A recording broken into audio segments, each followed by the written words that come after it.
கர்த்தருக்கு பிரியமானவர்களே, இந்த 7வது மாதத்தில் முதல் நாளில் ஆண்டவர் உங்களுக்கு கொடுக்கிற வாக்குத்தத்தம் என்ன தெரியுமா?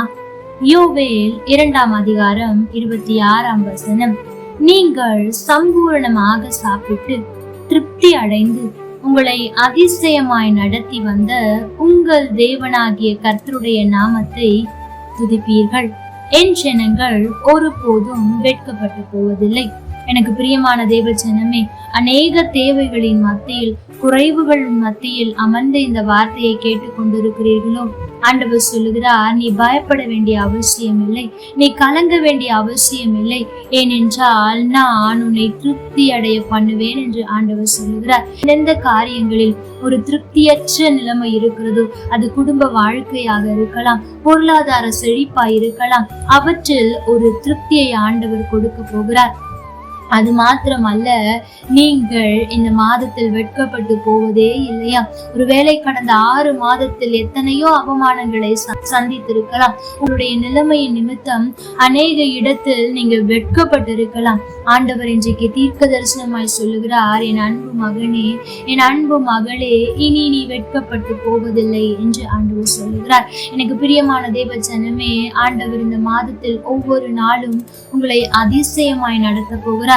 ஆகவே நீங்கள் எதை குறித்தும் சோர்ந்து போக வேண்டிய அவசியமோ பயப்பட வேண்டிய அவசியமோ இல்லை. எனக்கு பிரியமான தேவ ஜனமே, இந்த மாதம் ஒரு சம்பூர்ணமாய் சாப்பிட்டு திருப்தி அடைகிற மாதமாய் உங்களுக்கு இருக்கும். அதிசயங்களை காணுகிற மாதமாய் இருக்கும். வெட்கப்பட்டு போக மாட்டீர்கள். இந்த 3 ஆசீர்வாதத்தை நீங்கள் பிடித்துக் கொள்ளுங்கள். இந்த 3 ஆசீர்வாதத்தை ஒவ்வொரு நாளும் அறிக்கை செய்யுங்கள். நிச்சயம் ஆண்டவர் அந்த வார்த்தையை உங்களுடைய வாழ்க்கையில் நிறைவேற்றுவார். ஆனால் அதற்கு நாம் செய்ய வேண்டியது என்ன தெரியுமா? வசனம் மிகவும் அழகாய் சொல்லுகிறது, நாம் அவரை துதிக்க வேண்டும், அவருடைய ஜனமாய் இருக்க வேண்டுமாம். எனக்கு பிரியமான தேவ ஜனமே, அவருடைய ஜனம் என்றால் அவருக்கு பிரியமானதை செய்து கொண்டு பிரியமில்லாததை வெறுத்து விடுவதுதான். ஒவ்வொரு காரியத்தையும் ஆண்டவரே, இது உமக்கு பிரியமா, நான் உம் பிள்ளையாய் உம்முடைய ஜனமாய் இருக்கிறேனா என்று கேட்டு கேட்டு இந்த மாதத்தில் செய்யுங்கள். அது மாத்திரமல்ல, நடக்காத காரியங்களை நினைத்து புலம்புவதை விட்டுவிட்டு இந்த 6 மாதத்தில் ஆண்டவர் எவ்வளவு அற்புதத்தை செய்திருப்பார் அதை எண்ணி அவரை துதியுங்கள்.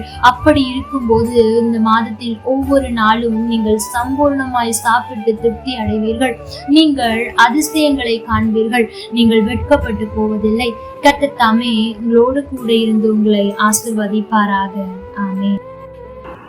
லைக் பண்ணுங்க, ஷேர் பண்ணுங்க.